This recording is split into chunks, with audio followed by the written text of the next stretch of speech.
I'm doing great. I'm loving my life. Who could complain? Who could complain on a day like today? I don't know. Things are going great. We're going to be, I totally screwed up, by the way. I thought my morning session at the Canadian Bitcoin conference was this morning. So I'm not in a rush this morning. As I mentioned yesterday, I thought I'd be in a rush and that we'd be doing an extra short version. I'm not doing an extra long version or anything, but I will not be taking off early in order to get there on time. So don't know why I made that mistake. Just read the days wrong. It's tomorrow morning that I'm up early at the Canadian Bitcoin conference. Ben, good morning, team. Good morning, Ben. Christine, good morning. I hope you're doing well. I hope you're doing well. Jevi says, good morning. Life is beautiful, isn't it? Aren't we winning? Isn't it great? Aren't so many fun things happening? We got a gray day again. We're not into the sun, I guess. I guess they're cloud seeding too much around here. I thought the Quebecers would have banned the cloud seeding, but all we get here is gray days. Aqualodge, good morning. B for victory. Bon matin. Good morning, Bitcoiners. Indeed, indeed. Indeed.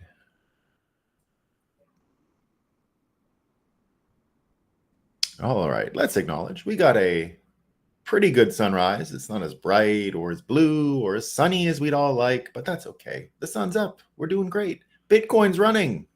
Hey, let's have a coffee. Talk about what's new.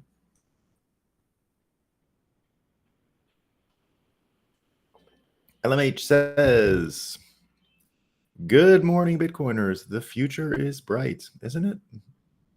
And we can see it. It's becoming more obvious and easier to see for everyone. Blaine Smith, good morning, friends. Good morning, Blaine. Hope you're doing well. Hope you're doing well. NC Suburban Mom, good morning. Lots of sun in North Carolina. Can't wait for Bitcoin Nashville. It is going to be fun.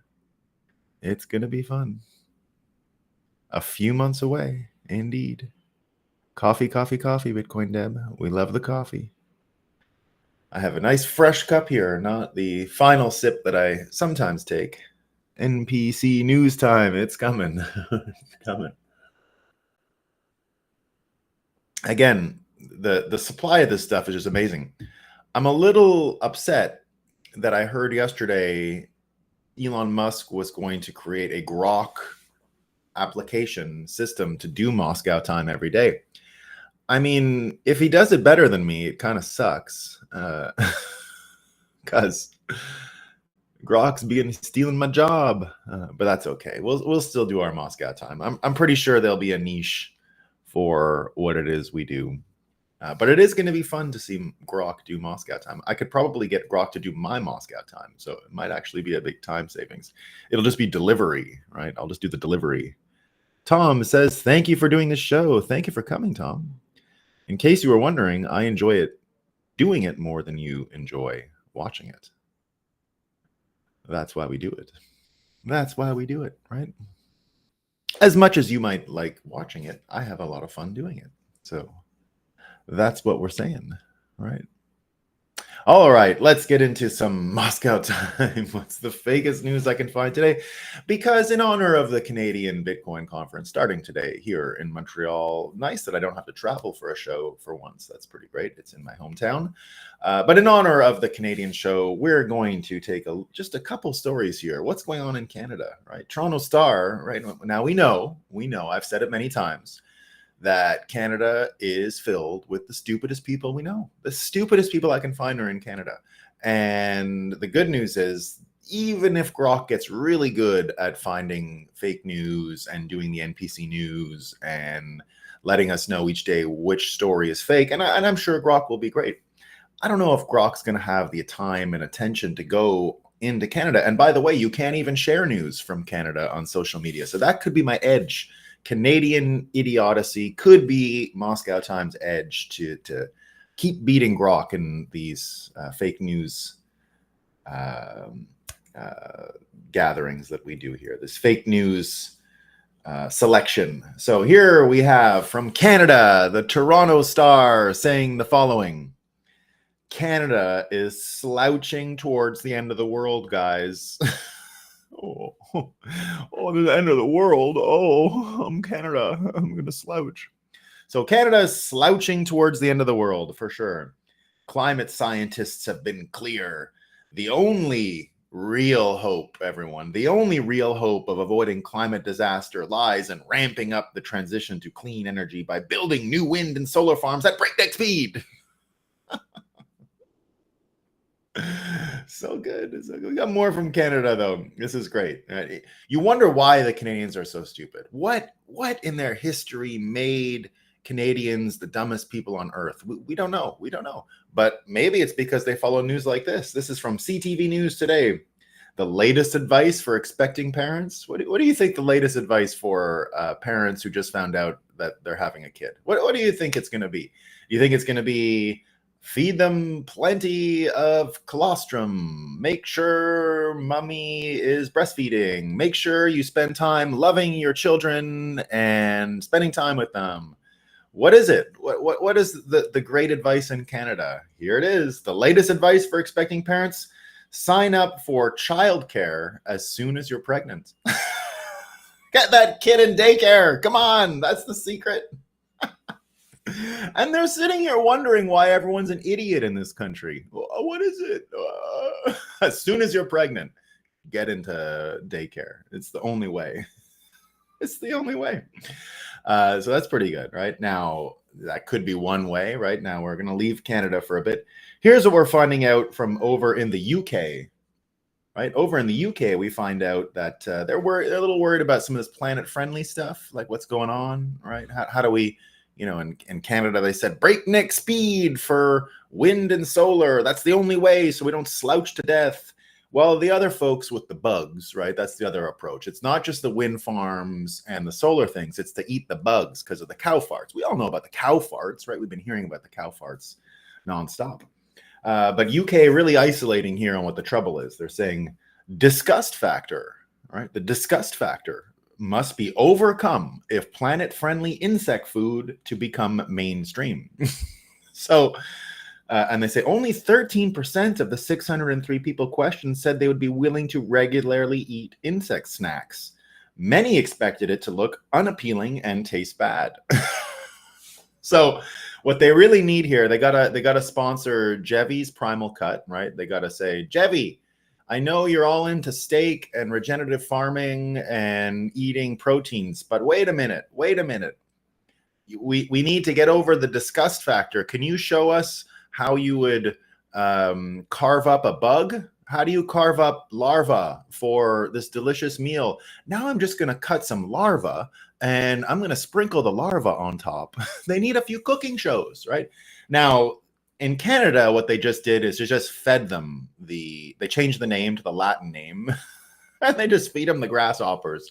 So you got to be careful in Canada because you're going to be eating grasshoppers. If you're here visiting for the Canadian Bitcoin conference, be careful. A lot of those cheesies are not cheesies. They're not cheesies. Look at the ingredients. They're 100% crickets. So you got to be careful of that. But there you go.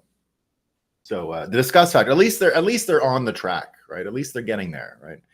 You got to eat the bugs. We know you don't like it, but we're going to come up with some cooking shows, some recipes. It's going to be great.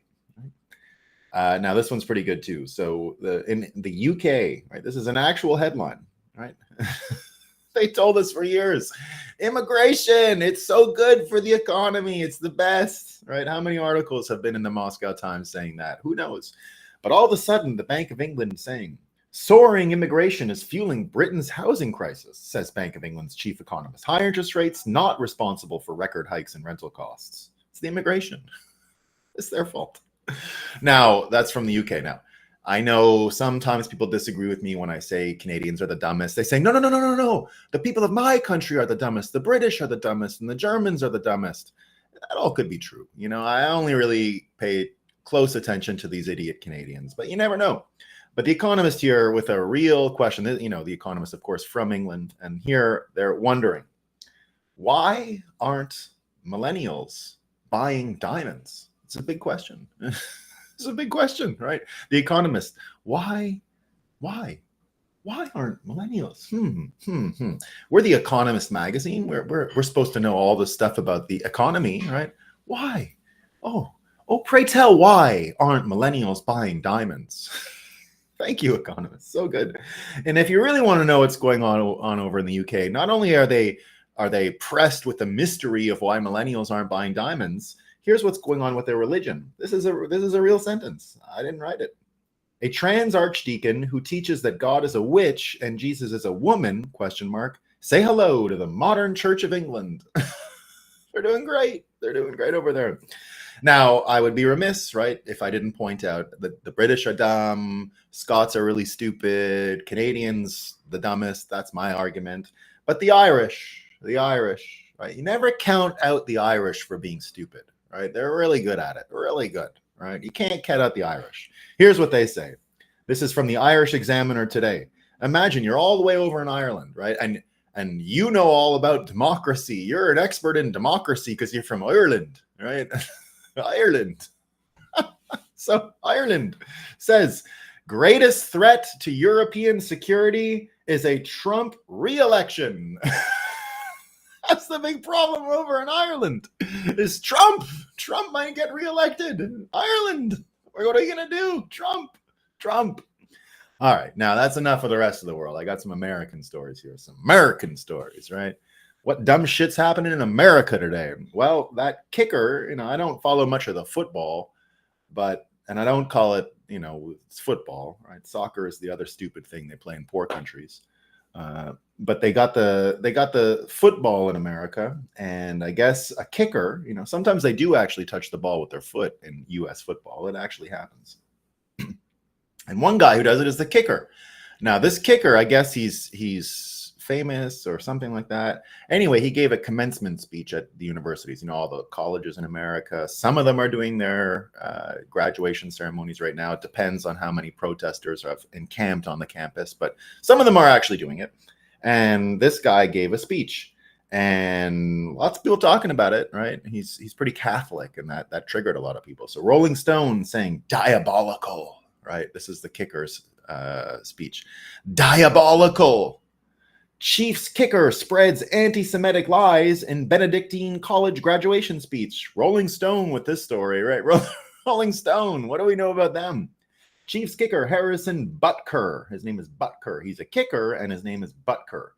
So the kicker, Butker, gave a sexist anti-Semitic speech in which he falsely claimed Congress passed a bill where stating something as basic as the biblical teaching of who killed Jesus could land you in jail. We got other people. The Associated Press saying NFL issues statement condemning Chiefs player Harrison Butker's speech against homosexuality, abortion, and women in the workplace at Catholic College in Atchison, Kansas. We got more. The View hosts unload on Chiefs kicker for cult-like Catholic faith. It says he needs therapy. And finally, the Washington Post. This one's good. The Washington Post sneaks you in there for a second. All right, watch this one. Watch the Washington Post. This is typical Washington Post, right? Perspective by Sally Jenkins. We're always asking athletes to be role models. And it's hypocritical to praise football players when they protest cops, but to stifle one for being religious or conservative. So she's saying, we had the guy who took a knee with the anthem, right? It's the same thing she's saying, right? Hold on. We're always asking athletes to be role models, and it's hypocritical to praise football players when they protest cops, but to stifle one for being religious or conservative. I'm more concerned about Butker's scaremonger words. So almost there, right? Is it that different from Kaepernick? Yeah, it's totally different because of what he said. What a fucking idiot, right? Now we got this one too. This is from NBC Universal. All right, so NBC Universal's Peacock. So if you guys don't know this, NBC News in America uses a peacock as their mascot or their icon or their logo, a rainbow peacock. Okay, so now they're letting us know that NBC Universal's Peacock is launching a new series about gay and transgender animals. Okay, so if you're wondering, they got some lions that bang each other, and they got some monkeys that bang each other. So they're going to let you know about all the gay animals in the animal kingdom. All right. So if you want to watch a little gay animal banging, NBC is your network, guys. They're gonna get it for you, right? And that's not enough, right? So you got that in NBC News, but the Washington Post's a little jealous of the gay animal stuff, right? They want some gay animal stuff, or maybe not so much gay. They don't know what they want to go that far, but monogamy. Hold on. The deer mouse, believed to be the most common mammal in North America, has a very different take on family values than its evolutionary sibling, the old field mouse. Old field mouse are monogamous. The deer mouse prefers a swinging lifestyle. Yeah. So you can get the mouse swingers if you read the Washington Post. But if you want some real good gay lion videos, you got to go on NBC. All right. So that's what it is. Washington Post, not done. They got a few more, right? Depending on its ingredients and packaging. All right, so you were all out there worried about, I gotta eat bugs because of the cow farts and the cow burps. Don't forget about the cow burps, right? But Washington Post has a new idea for you here, right? They're saying you can eat the bugs and avoid the steak. That's one way. But here's a new way, all right? This is going to save the world, right? So remember we heard at the beginning, Canada be slouching unless they build the solar and wind farms? No. America, American exceptionalism, they have it figured out, right? Depending on its ingredients and packaging, your soap, everyone, could cut as much as a third of the carbon emissions from your next shower. It's all about the soap. How did we not know the secret was in the soap? Better soap. You need not bad for the environment, greenhouse gas emitting soap. Okay. It's all about the soap. Okay. Oh, this one's good too. So I've said there's a lot of dumb people in Canada and the UK, right? But I'm not the one making this point. Okay. This is John Leguizamo. So John Leguizamo, he's an actor, right? He played Luigi in the 1990s version of Super Mario. He got really mad this year because they didn't put a Latino into the role of a Japanese written Italian plumber from Brooklyn. So he felt left out this time around. He's like, no Latinos in Mario Brothers. What is this? A fictional Japanese character about an Italian immigrant to New York who's a plumber? What's the world is ending. So he had a big problem with that last year. It's the last time I heard his name spoken in public. But John Leguizamo today. So I've made my case for who's dumbest in the world, right? I'm going to put Canada forward. John Leguizamo has a different idea, right? Because he's been asked lately about why are so many Latino Americans into Trump, right? Why are they into Trump? His answer, John Leguizamo, implies Latinos backing Trump don't understand the economy. It's because they're stupid, okay? John Leguizamo says, the economy's doing great. It's doing great, right? And everything's fine, guys. It's just the stupid Latinos. It's just the dumb Latinos, right? They don't understand, especially the ones who like Trump, the stupid Latinos who like Trump. Oh my God, they're the dumbest. So John Leguizamo making his case, maybe he's right. I don't know. I continue to think that Canadians are the dumbest. I'm open to be convinced on the matter, though. It's hard to say, right? So it could be one or the other. We're not sure. We're just not sure. I got a few more here, but we're gonna jump right to our into our theme, because I do have something a little earlier today. Not running to the Canadian Bitcoin show, but something else. Okay, so all kinds of stuff happened yesterday. All of this could have made the fake news, right? I could have found a way to put most of this into the fake news. But, it's on the border. Well, we found out a bunch of revelations yesterday. There's some stuff about Biden and the gain of function stuff. So we'll start with the gain of function, right? We'll start with gain of function. Benny Blanco from the Bronx. Best part he played was that clown from Spawn.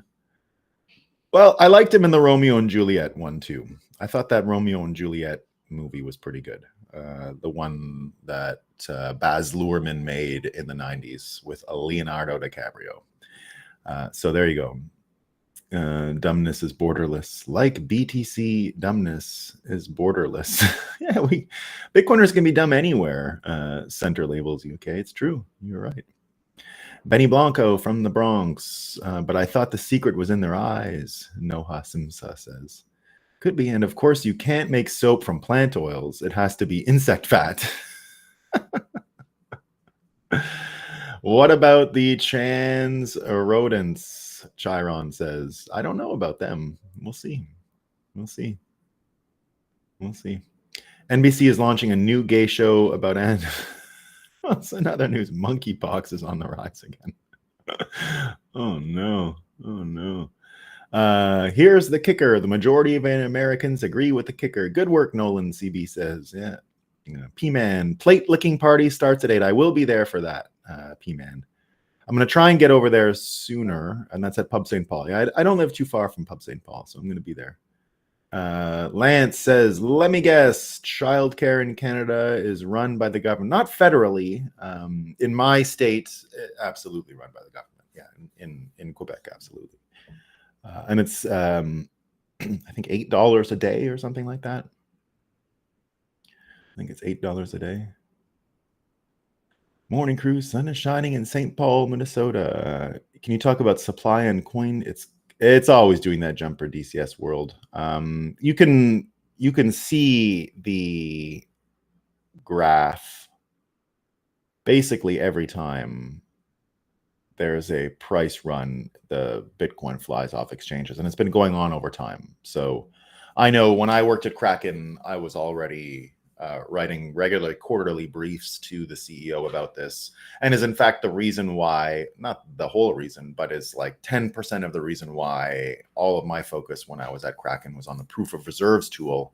I thought it would be the best data point, especially because I predicted at the time that BlockFi and all these things, Celsius, was all going to go bankrupt. I mean, it was just obvious. Like it didn't take a genius to figure that out and to bet against that. So the supply part was important because my argument, like what I was tasked with at Kraken, was the concept of what is a Bitcoin bank? Like philosophically, what is it, right? What's the direction we have to head in? And my simplest definition in the end was that the data point that would matter. So when we see that interest rates matter so much to fiat, and interest rates set by the Fed express the commercial relationship between commercial banks and the Federal Reserve. So interest rate is everything, right? It's the overnight rate plus. So that's a huge data point. It's the signal that everyone in the economy, in the fiat economy, thinks about. And I said, well, if you go back to the old days before that relationship was the most basic and primordial building block for the economy, that's the case of fiat.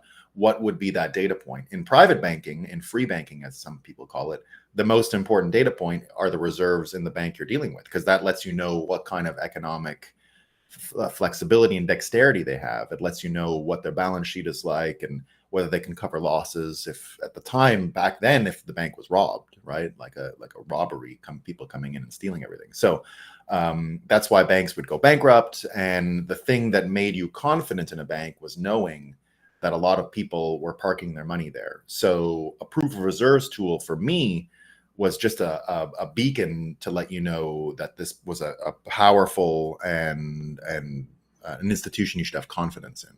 So that's where my mind was at when I first started getting into that idea of a proof of reserves tool. It was, and I believe that in the future, because there's no reason to be involved with a Bitcoin bank in Bitcoin unless you need some financialization, right? So rehypothecated Bitcoin is going to be a real thing. There's no doubt about it, right? You're going to be able to lend someone Bitcoin, park your Bitcoin there, and get a collateralized loan off of it. So the mechanics of what happened over at BlockFi and Celsius all made sense. It was the amount of yield they were paying you that made no sense. The amount they paid you to park their Bitcoin made no sense at all. But the idea that you can do that and that you will do that in the future is totally legit, right? You're going to be able to take Bitcoin. It might not be those huge yields, but to collateralize it. Now, I'm not suggesting you do it. I'm just saying it is a financial service that people are going to want in lieu of fractional reserve lending. That's what you're going to have. That's what the Bitcoin Bank in Wyoming didn't allow us to do. We couldn't lend off of a balance sheet for money that we didn't have, right? We weren't allowed to lend depositors money. We weren't allowed to do any of that stuff. What we could do is if you parked your Bitcoin in this account, we would be able to give you dollars for that Bitcoin based on the value of the Bitcoin and all that stuff. So anyway, the point is the Bitcoin tool was going to be used in these instances. When the price goes up, you can say, well, we're losing less Bitcoin because people are more confident in our exchange. So that's all it is. It's a natural tendency. Once the price is going up, people are pulling it off exchanges. It's happened to every single cycle. So there's nothing new there. So just answering this question about exchanges, right? It does this pretty frequently. The amount of Bitcoin that was on exchange years ago was much higher anyway, right? When Bitcoin was worth a lot less. It'll just, I think, keep going down. Johnny Rico says, I recently got an email from Kraken saying they are no longer serving customers in my state. Yeah, this is the fuckery.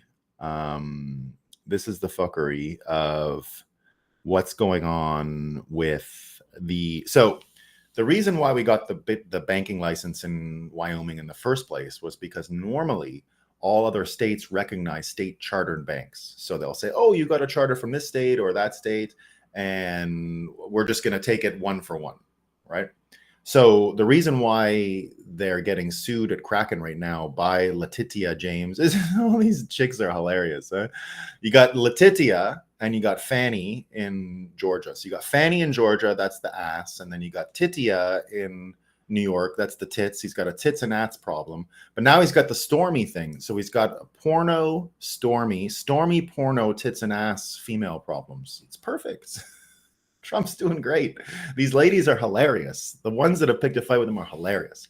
Anyway, Titia did the same thing to Kraken, where Kraken left New York State in 2015. Now, the state of New York has never, ever, ever recognized the Wyoming bank, and that's the problem. Other states are doing the same, so it's a cock block situation, right? Other states are saying no, and this is unprecedented. Normally, all states recognize these licenses, and it was supposed to be just a matter of time before other states did, including New York. There was always a question about New York and whether or not that would go down that way. But again, remember, Kraken left New York in 2015. I interviewed Jesse in Manhattan in 2018, and this was when Snyderman, the attorney general at the time, the Letitia before Letitia, this Snyderman guy subpoenaed Jesse in 2018. So he came to New York. We did a talk at Consensus 2018, and it was called "What Will It Take for You to Love New York City Again?" And this was just when Snyderman was caught beating the shit out of his wife, apparently. Like, not even just a little slap around. Like, he was apparently a complete and total maniac. And so he was kicked out. I think he went to jail or something. I mean, I think he was a total criminal. And I remember Jesse Powell, the CEO of Kraken, at the same time saying, you know, I had left. This was 3 years after I left New York. And I thought when the attorney general was subpoenaing me, the attorney general of New York was subpoenaing me, I said it was a slap in the face, right? And then he goes, but then I found out he was slapping women in the face nonstop, so it made sense. It's pretty good, right? It's a pretty good joke on the fly like that. So this Snyderman guy, real terrible person. But that's where what you're seeing if you're a Kraken customer for one of these states. It was Kraken's misplaced bet, basically, that its banking license would give it broker-dealer licensing, because that's implicit in a banking license, right? That you can be a broker-dealer, that you can sell securities, and you could sell whatever services a bank wants to sell. That was the point of the license, and it costs a lot of money. I mean, Kraken paid a fortune for this, lawyers, everything, right? And in fact, it's one of the reasons why I joined. I'd been wanting to work on this bank for a long time, and that was my file. I worked on the bank when I was there. It never, the bank just basically didn't get off the ground because of these motherfuckers, but they still have the license. So imagine it's states themselves saying, we don't recognize your license. and therefore it doesn't matter. Therefore, you're actually selling shit without a license, even though they're not. They have a banking license. It's the states not recognizing it. And then you've got New York not recognizing their license, saying, oh, you're selling unregistered, you're not a broker dealer, you can't sell securities. That's how corrupt it is. It's literally that. It's that in a nutshell, right? So it's their own states that are not recognizing. That's why it was a big surprise to me when I saw Merrick Garland and Letitia and Janet Yellen and all these people. They just added the Kraken thing on to the litigation and all the trouble that Binance got into with CZ. I tuned into the CZ press conference. I was like, wow, what's going on here? This was back in November or December. And then all of a sudden it's Kraken too. And I'm like, what the fuck? What? So how can this be? Just a second here. 1 second.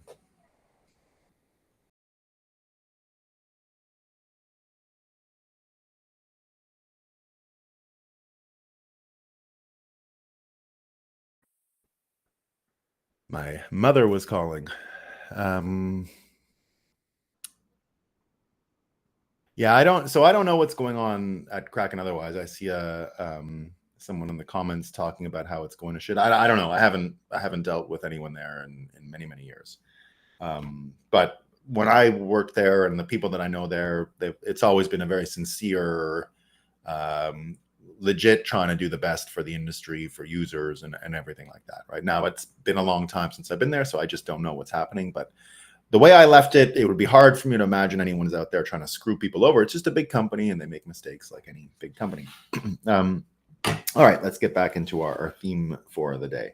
So our theme for the day is a little bit mixed with that other Bitcoin or the crypto thing that went through yesterday and was passed by the Senate and is up with Joe Biden. But I'll lead up to there. So first, let's go back to what we heard about the Fauci thing and the Wuhan thing and the gain of function research. So it turns out that all was, as we've known, it's not a big surprise to people here, right?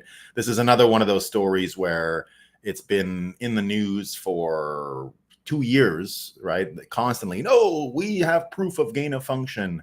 And now finally, the fake news is starting to catch up with it. So we're starting to hear, again, I don't understand how this is breaking news, but there you go. There's some people who continue to go, oh, wow, this is big news. So that's why we're talking about it. So a bunch of people yesterday went, oh, wow, we have proof. We have proof that the gain of function thing was always happening. Now, an interesting thing happened that a lot of people contrasted the proof we got yesterday of gain of function with some of these compilation clips of people talking in the news over the past few years and just how wrong they got everything. And this one clip that they brought up was with Nicole Wallace and Claire McCaskill, who is that stupid Republican senator, and all these know-it-alls on an MSNBC broadcast. And so if you take just this one clip, it's from February 2021, right? They're yelling about disinformation in the video. Oh, all the disinformation out there. Then they got a doctor saying the vaccine stops transmission. Then they laugh about the drinking bleach hoax altogether, right? This is the one where they think that Trump told people to drink bleach, right? So they got everything wrong and they're spreading disinformation. So these are stupid people spreading disinformation, laughing about the very thing they're doing. So it's pure psychological projection, right? It's psychological projection in its purest form. So watching these either low IQ, stupid people or evil liars, one of the two, it doesn't really matter, right? The stupid thing is just easier to stomach because it's probably the right one. The lying thing happens, but at sort of higher IQ levels, higher information flow. They got the memo. These journalists didn't get them. Nicole Wallace didn't get the memo. She got the hair blow, right? Who is my hairstylist? Not what's going on in the world, right? So she's there trying to keep up with the stuff, right? And now she's there trying to say disinformation is a big problem and look at all the disinformation. So you have that at once, right? So again, the news did nobody any favors. It's been out there spreading completely fabricated stories for years now. And so when you see it progressing to this level, right? When you see them get something like COVID this wrong, and then you see these other things that are happening at the same time, right? The lawfare or this Biden story. So yesterday they had the Biden impeachment inquiry, big fights, right? AOC and Marjorie Taylor Greene got into a fight, right? It was hilarious. Marjorie Taylor Greene said, "Why won't you debate me?" to AOC, and she goes, "The answer is self-evident." And Marjorie Taylor Greene just goes, "Yeah, you're too stupid." It was very good. It was very funny. So they were fighting. We like the fighting, right? It's hilarious, and it was everyone going at each other.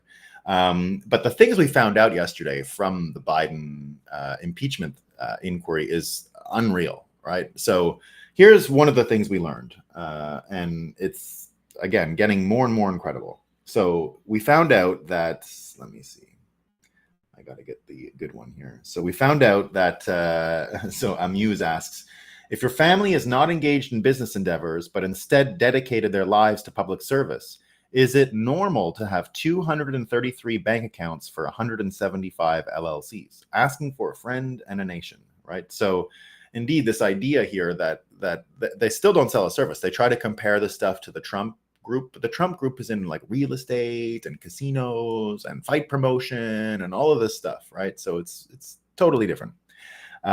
We found out, Jeff Carlson here making this point, Devon Archer turned over 3.7 million documents, never before seen by any of the IRS investigators and Securities and Exchange investigators. These documents will answer pretty much every question we've had about the source of these shady transactions and Biden's role. We believe we found new accounts. The evidence is overwhelming that Joe Biden was involved. Joe Biden was a central figure. If you were paying the Biden family for the Biden brand, you were buying Joe Biden. So this is all these files. It turns out new bank accounts of the Biden family have been found, which were used for receiving money being laundered from China, Romania, and Russia while Biden was VP, with over $240,000 in checks being directly wired to Biden with no explanation, right? But here's what else we know. And this is where things are getting funny. This is an actual headline today. Okay, this is an actual headline today. With all that we've learned about what's going on with Biden. So another one, Amuse, again, who's totally on this file. That's at Amuse. You should follow at Amuse. Great follow. With income from sale of Biden's influence cut off, Biden may be insolvent. The president's latest financial disclosures reveals he's almost out of cash. He's only got $50,000 to $100,000 left in the bank. He may owe as much as $850,000 to various banks. So according to filings, according to what's public, Biden's broke. He's broke. This is the headline. Joe Biden is carrying a massive personal debt. As it's revealed, the president and wife Jill failed to sell books, netting zero royalties from 3 titles. The Bidens are carrying a mortgage on their Delaware home and other loans. White House released financial disclosure required by law on Wednesday. So it turns out the books aren't selling, right? So the books aren't selling. Those were supposed to be, if you understand how Operation Mockingbird works, we've heard about it many times. You publish the book, we give you the fake money, well, the real fiat fake money, but you don't actually have to earn it. It's the Cassidy Hutchinson play. It's what we've seen from all of these writers over time, probably folks like John Leguizamo. So you hear about all this, right? Now, it's funny that we hear at once the news is failing in the story of Wuhan. It's all been exposed. We've seen how many lies. It's completely failed in the Biden isn't corrupt thing. He's broke. The minute he took the job of president, too many people looked at him and he can't afford it. He can't afford it, right? So what we're seeing, and you can see it sort of from a two-pronged angle, right? You can see it from a two-pronged angle. You can see the disinformation piece of the U.S. war machine and the financial piece of the U.S. war machine failing at the same time, right? So, and it's incredible. When you think of how the war machine was designed, it was designed for energy. And you had to put narrative plays on top of that energy acquisition. So you had to put a narrative play on top of the Iraq war. You had to put a narrative play on top of what's going on in Ukraine. It's a fight for democracy, right? Well, we had Mike Benz last night hosting the Human Events show with Jack Posobiec, right? So he's there and they're talking about the Slovakia situation. What's going on in Poland? What's going on in Slovakia? It's the reason why, you hear a headline like this. This was supposed to be in the clown news today, in the fake news, but I didn't bring it. But putting it here for this reason. So he was there, Mike Benz, to describe and explain to everyone the Ukraine, Poland, Slovakia connection. And he was explaining why you were starting to see so many stories out of Polish politics and so much influence in Polish politics. And you can see here, this is from a story from yesterday. Warsaw bans religious symbols in City Hall and requires staff to respect preferred pronouns. So this is the whole George Soros, totally active now in Poland and Slovakia.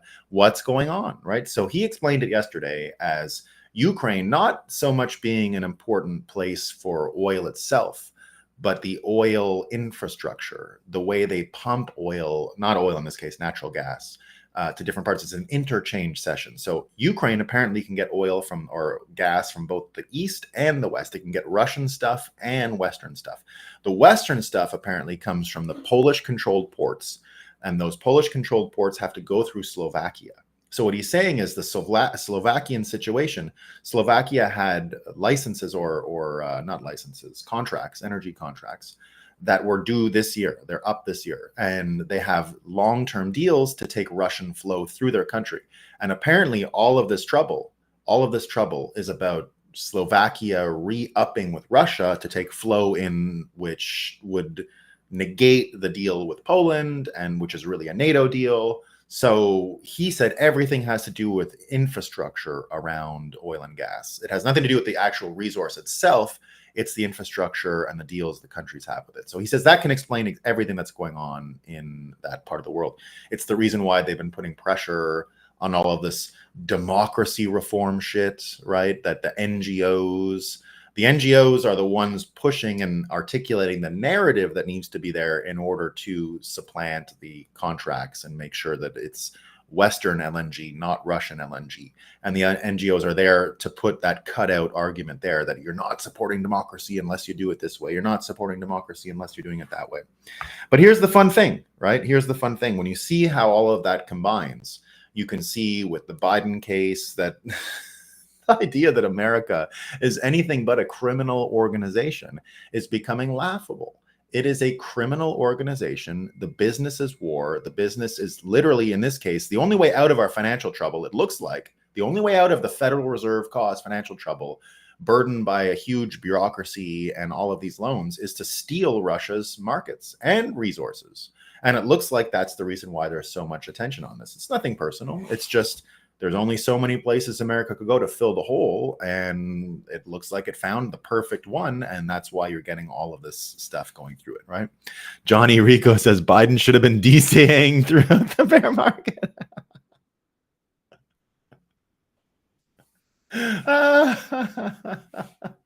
I'm going to steal that joke. You should have been DCAing, bro. What are you doing? What are you doing?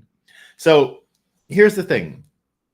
We talk often about the psychological engine that are these economies. And the psychological engine is really just the ability of folks to secure contracts, transactions, deals, build, imagine, go forth, right? That whole confidence that's required to push an economy forward is what I call the psychological engine. And the psychological engine behind the dollar requires these mainstream media, these centralized media apparatuses to make these arguments, because that's the predicate. It's defending democracy. It's fighting corruption, fighting all of these things around the world. But we can't make that case anymore. It's what Bukele predicted 2 years ago, that America can't go around lecturing people about democracy anymore, because the jig is up. People understand that the business that America is involved in is war. And America is very good at it. There's never been, let's not deny, right? There has never been a country as good at what it does than America. It's the best, right? It gets all kinds of honest, well-intentioned young people to go die for rich people. It's been doing that for generations, and they believe it, right? They can't wait to go, oh, let me go kill a Nazi. Let me go kill these people.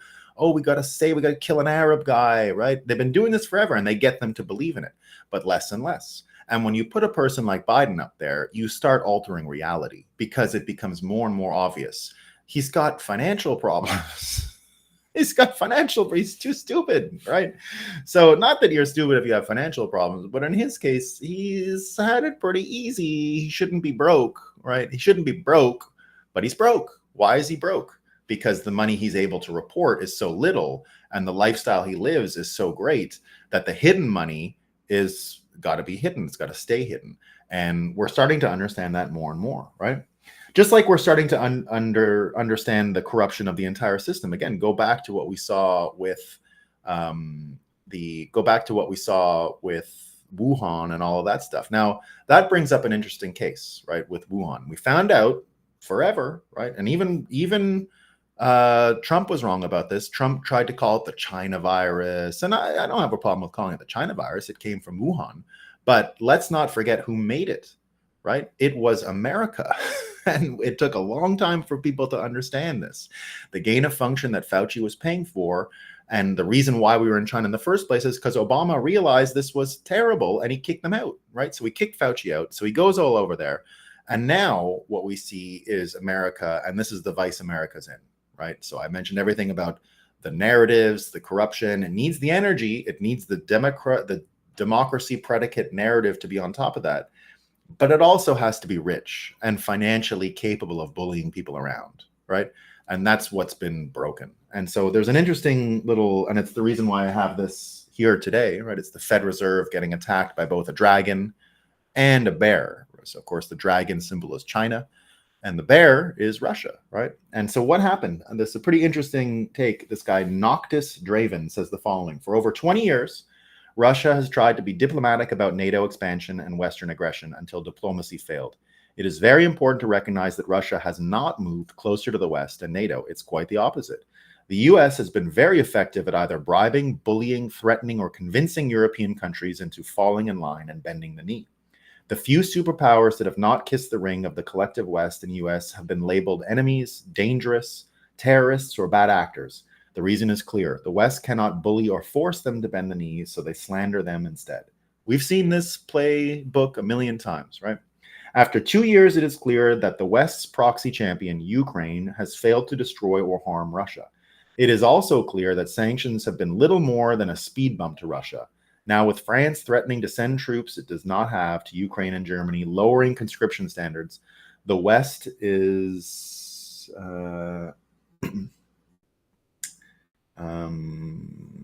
the West is learning that plans are not going well, and they grow desperate to not be embarrassed on the world stage. The truth is, China, the dragon, has defeated the West economically. I don't know about defeated, but close enough. And Russia, the bear, has defeated the West militarily. The 1-2 punch that is devastating. The West has thrown every sanction available against Russia to very little effect. They have also provided their very best weapons and countless dollars to Ukraine to little effect. The West knows that the eyes of the world are watching, and with every defeat of the West, the world is learning that the myth of the invincible West is just that, a myth. And thus it is inspiring the world to follow new leaders, and it is absolutely going to be Russia and China. Now, no one's following Russia and China, guys. It's not happening, okay? It's not happening. One thing that will happen is America will stop following, because the coercion and all these things you heard, right? What they said, that if it doesn't work out for them, they bully you, they call you enemy, dangerous, terrorist, bad actors. That's the color revolution formula, right? The color revolution formula has been turned inwards on America for a few years now. The good news is Americans aren't quite as dumb as other people in the rest of the world. They're just not, right? They have something about them, something about the guns they keep in their house, something about all that meant that they didn't follow it as hard in COVID, for example. You know, if you came around here in Canada, you talk to all these idiots in this stupid country, they still don't know any of this stuff is happening. They're still like, oh yeah, the mandates were annoying, right? In America, it was a totally different case. In America, for example, the truckers question, right? You still meet people in Canada who are like, those truckers had Nazis all over them, didn't they, right?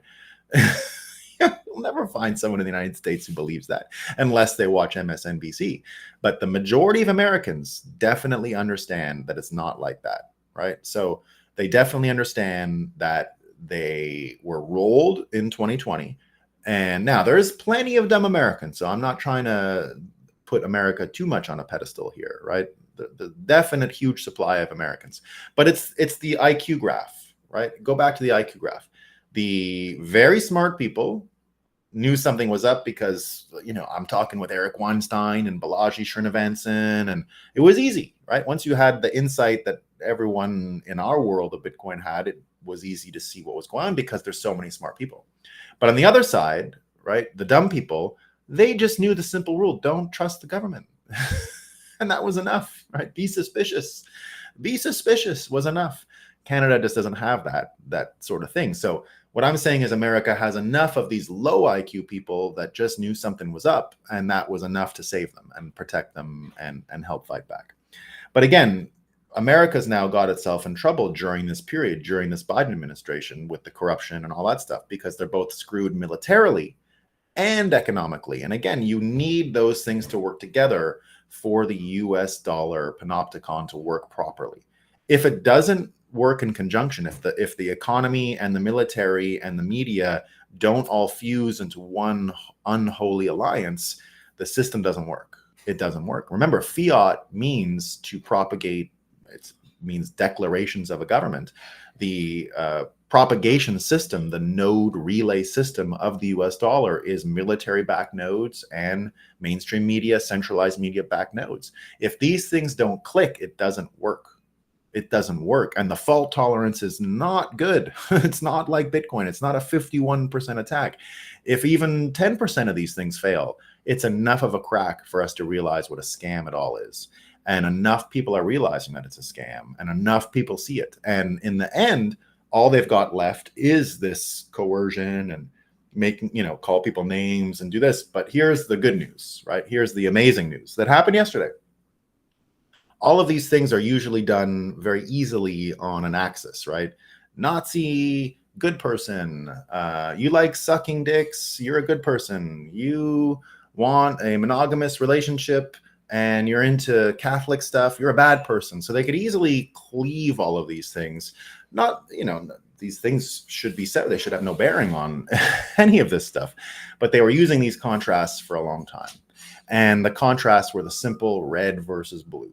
Right now, something I predicted that would happen in this election, and it's happening more and more obviously, right? And it might have sounded crazy 2 years ago when I first started saying it, that we were on a one-way trip in the 2024 election for Bitcoin to be the actual center of the debate and to recalibrate red and blue, conservative and liberal to a whole new argument, to something we hadn't seen before, to something totally different. And now yesterday, what we saw with this crypto bill, the SAB 121, right? We saw the SAB 121 thing yesterday, which was that crypto bill that everyone's been talking about. It's the custody thing. It's the broker-dealer thing, everything I just explained about the Kraken trouble, which I saw firsthand, right? So that all happened.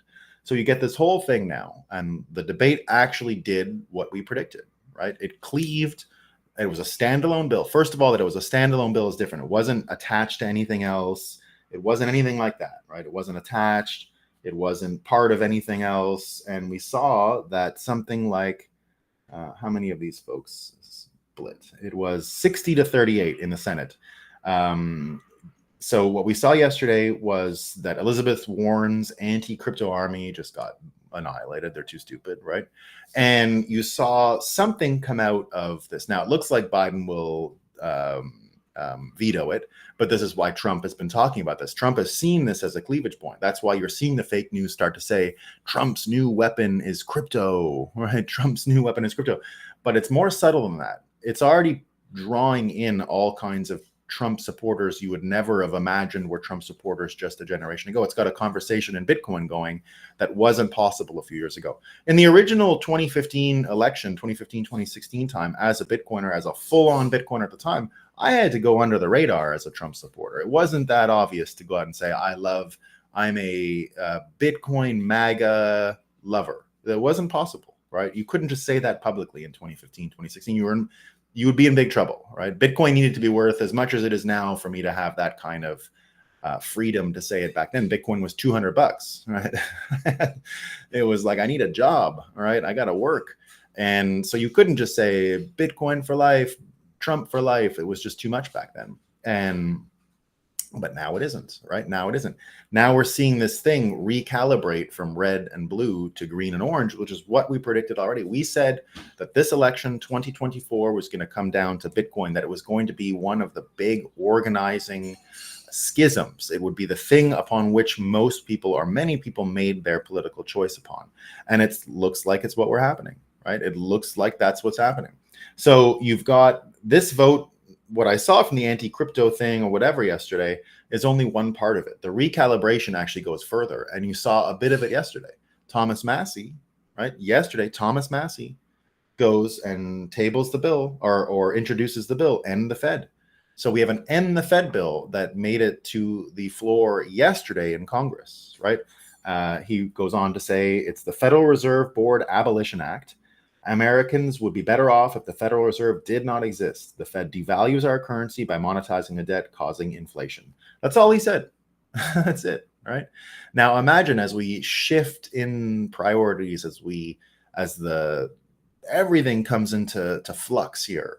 We now have this, and that's why the crypto bill being a standalone bill yesterday, not part of any rider, not part of a larger bill. They treated it alone. As this was going on alone, at the same time, you've got what's going on, and you've got what's going on with the election stuff yesterday, the impeachment of Biden. You've got all these huge corruption stories, the COVID story yesterday. So on the same day that all this stuff comes out, and the same day that crypto breaks partisan politics on a standalone bill, you've got the Fed thing happening at the same time. Now, they're not directly related, but you can see how we could get to there very quickly, much quicker than most people have realized. We're at the precipice now. Now, I continue to believe that political dollars will exist in the future. Fiat will exist in the future. I think UBI is coming. I think CBDCs are coming. I think all of that's real, but not for everybody, right? Just for the sludge people that still think, that can't wait for the gay NBC animals banging each other show tonight. So it's going to be around, right? We're going to have all this stuff, but the actual split is now becoming more and more obvious. The old red and blue won't work. We're in a green and orange split now, and it's going to go this way for a while. And it's a new era. So we're winning, guys. Things are going great. Things are going great. We love Massey. We do love Massey. We love Massey. JK says 2025, new earth. Bitcoin dead. Such interesting times, to say the least. They sure are. Forget the bear and the dragon. Honey Badger is going to crush them all. That's what we're seeing. Bear and dragon in the end times. I don't know if those in the end times. Straight out of the Bible, maybe. Did Obama realize it was terrible or just a bad look politically? Well, who knows? We can't mind read him. We cannot mind read him. What I do know about Obama is the Chicago connection. So the Chicago connection means that he understands what's going on with the Sinaloa cartel. He understands Arizona. You know, I don't know if a lot of people understand that Arizona and Chicago are linked, criminally linked to what's going on in Mexico. So, you know, you got to imagine he knew what was going on over there. So he was already had his hands in enough garbage.